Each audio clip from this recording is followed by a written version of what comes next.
സംസ്ഥാനം ഭരിക്കുന്ന പാർട്ടിക്കും സർക്കാരിനും ഒരു പോളിസി. PMC ഉൾപ്പെടെ ഒപ്പിടുന്നതിനകത്ത് അങ്ങനെ ചില പ്രശ്നങ്ങളുണ്ടല്ലോ. അപ്പം അതിന്റെ പേരിൽ പിന്നെ ഒന്നും തരില്ല, ഒപ്പിടാത്തവരും അതല്ല ഉദ്ദേശം. ഞാൻ പറഞ്ഞത് ആ PM ശ്രീ പദ്ധതി പോലെ കിട്ടാവുന്ന പദ്ധതികൾ മുഴുവൻ നേടിയെടുക്കാനുള്ള ഒരു താല്പര്യം ഭരണപക്ഷവും പ്രതിപക്ഷവും, ഇപ്പൊ BJP, മാർക്സിസ്റ്റ് പാർട്ടി, കോൺഗ്രസ്, ഇതെല്ലാം തന്നെ ഓരോ രാഷ്ട്രീയക്കാർ വിശ്വസിക്കുന്ന പ്രത്യയശാസ്ത്രങ്ങളാണ്. എന്നാൽ തനത് കേരളത്തിന്റെ വികസനം എന്ന് പറയുന്ന സമയത്ത് ഒരു എക്സാമ്പിൾ ഞാൻ പറയാം. കഴിഞ്ഞ ദിവസം തിരുവനന്തപുരത്ത് ഒരു മീറ്റിംഗ് ഉണ്ടായിരുന്നു. ആ മീറ്റിംഗിൽ മാധ്യമപ്രവർത്തകർ 25 വർഷവും 30 വർഷവും പ്രവർത്തിച്ച മാധ്യമരംഗത്തെ വളരെ അഗ്രേസരന്മാരായിട്ടുള്ള ആളുകൾ ഇരിക്കുന്ന ഒരു മീറ്റിംഗ്, ചേംബർ ഓഫ് കൊമേഴ്സിന്റെ ആളുകൾ ഇരിക്കുന്ന ഒരു മീറ്റിംഗ്. അതിനകത്ത് മാർക്സിസ്റ്റ് പാർട്ടിയുടെ മുൻ മന്ത്രി, ഇപ്പോഴത്തെ മന്ത്രി മിസ്റ്റർ ശിവൻകുട്ടി, അതുപോലെ മുൻ മന്ത്രി മിസ്റ്റർ ശിവകുമാർ, BJPയുടെ ഭാഗത്തു നിന്ന് എനിക്കും ഇരിക്കാൻ അവസരം കിട്ടി. അപ്പൊ അവിടെ തിരുവനന്തപുരത്തിന്റെ വികസനം എന്നായിരുന്നു ആ ചർച്ച. ആ തിരുവനന്തപുരത്തിന്റെ വികസനവുമായി ബന്ധപ്പെട്ടുകൊണ്ട് വിഴിഞ്ഞത്തു നിന്ന് റിംഗ് റോഡുകൾ ഉണ്ടാക്കുന്നതിനെ കുറിച്ചും വിഴിഞ്ഞത്തിന്റെ സാധ്യതകളെ ഉപയോഗപ്പെടുത്തുന്നതിനെ കുറിച്ചും അവിടെ വരുന്ന വസ്തുക്കൾ ക്രയവിക്രയം ചെയ്യാൻ വേണ്ടിയിട്ട് എത്രമാത്രം തിരുവനന്തപുരം പാകമാണ് എന്നതിനെ കുറിച്ചുമായിരുന്നു ചർച്ച. സത്യത്തിൽ ദുഃഖകരമെന്ന് പറയട്ടെ, മാർക്സിസ്റ്റ് പാർട്ടിയുടെ അനുഭാവമുള്ള ചേംബർ ഓഫ് കൊമേഴ്സിന്റെ വലിയ ആളുകൾ വരെ അവിടെ പറഞ്ഞ എന്താണെന്ന് അറിയുമോ?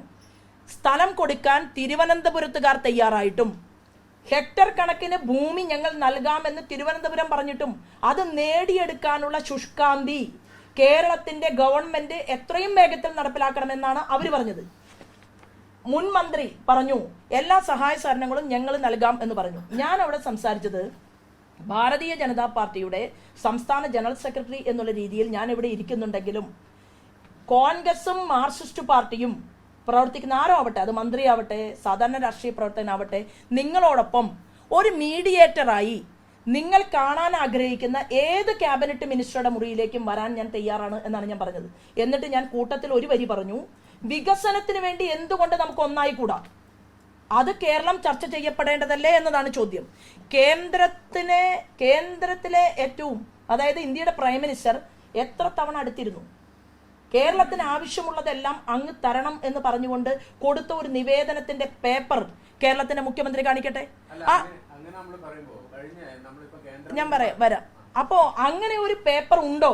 അങ്ങ് എന്തെല്ലാം കാര്യങ്ങളാണ് ആവശ്യപ്പെട്ടത് എന്ന് ചോദിക്കുമ്പോൾ, ഇന്നലെ KV തോമസ് സാറും എന്നെയും ഒരു ചർച്ചയിൽ ഫോൺ പ്രോഗ്രാം എന്നുള്ള രീതിയിൽ ഫോണിലൂടെ ഒരു ചർച്ചയ്ക്ക് വിളിക്കുകയുണ്ടായി.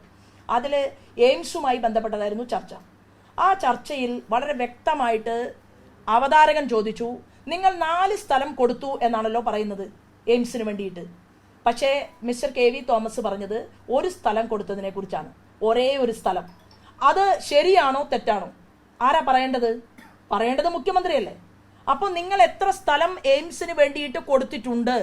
പറഞ്ഞ നിർവചനങ്ങൾ ഉൾക്കൊള്ളിച്ചുകൊണ്ട് സ്ഥലം കൊടുത്തതിന് ശേഷമാണോ എയിംസ് നൽകപ്പെടാതെ പോയത് എന്ന് പോലും മറുപടിയില്ല. പ്രസംഗത്തിൽ പറയും, കേന്ദ്രമന്ത്രിയുടെ അരികിലിരുന്ന് പറയാമല്ലോ. കേന്ദ്രത്തിന്റെ ആരോഗ്യവകുപ്പ് മന്ത്രി ശ്രീമാൻ നദ്ദ, അദ്ദേഹം കാണാൻ സമയം കൊടുക്കില്ലേ? ഒരു മാധ്യമ പ്രവർത്തകയ്ക്ക് സമയം കൊടുത്തു. കേരളത്തിലെ വകുപ്പ് മന്ത്രി വീണ ചെന്നപ്പോൾ സമയം കൊടുത്തില്ല എന്ന് പറഞ്ഞ് കേരളത്തിൽ ചർച്ച നടത്തും ഞാനും നിങ്ങളും ഒക്കെ കേട്ടതാണ്. അപ്പോ വികസനത്തിന് വേണ്ടി തമിഴ്നാട് മോഡൽ, കർണാടക, ഇപ്പൊ PM ശ്രീ ഇവിടെ വാങ്ങണ്ട എന്നാണ് കേരളത്തിന്റെ മുഖ്യമന്ത്രിയെ പ്രതിപക്ഷ നേതാവ് ഉപദേശിച്ചത്. ആണല്ലോ, പ്രതിപക്ഷ നേതാവിന്റെ പാർട്ടിയാണല്ലോ കർണാടക ഭരിക്കുന്നത്. കർണാടകയിൽ PM ശ്രീ പദ്ധതി വാങ്ങി, അവർ ആ കോടികൾ വാങ്ങിയെടുത്തു. ഹിമാചൽ പ്രദേശ് ഭരിക്കുന്നത് കോൺഗ്രസ് ആണ്, അവിടെയും കോൺഗ്രസിന് വാങ്ങാം. എന്നാൽ കേരളത്തിലെ ഇടതുപക്ഷ ജനാധിപത്യ മുന്നണിയുടെ മുഖ്യമന്ത്രിയോട് പറയുകയാണ് PM ശ്രീ പദ്ധതി നിങ്ങൾ വാങ്ങരുത്. ഇതിലെ സാങ്കത്യ കുറവാണ് ഞാൻ ചൂണ്ടിക്കാണിച്ചത്. വികസനത്തിന് വേണ്ടി എന്തുകൊണ്ട് രാഷ്ട്രീയ നേതാക്കന്മാർക്ക് ഒരുമിച്ച് നിന്ന് കാര്യങ്ങൾ അവതരിപ്പിച്ചുകൂടാ? ഈ ചോദ്യമാണ് ഞാൻ ചോദിക്കുന്നത്. എയിംസുമായി ബന്ധപ്പെട്ടുകൊണ്ട് ഒരു ചർച്ച വെക്കട്ടെ മുഖ്യമന്ത്രിയുടെ സാന്നിധ്യത്തിൽ. ആ ചർച്ചയിൽ മുഖ്യമന്ത്രി പറയട്ടെ, ഞങ്ങൾ ഇന്ന പേപ്പറുകളെല്ലാം കേന്ദ്രത്തിന് കൊടുത്തിട്ടുണ്ട്, കേന്ദ്രത്തിന്റെ 2 മന്ത്രിമാരെ വിളിക്കട്ടെ.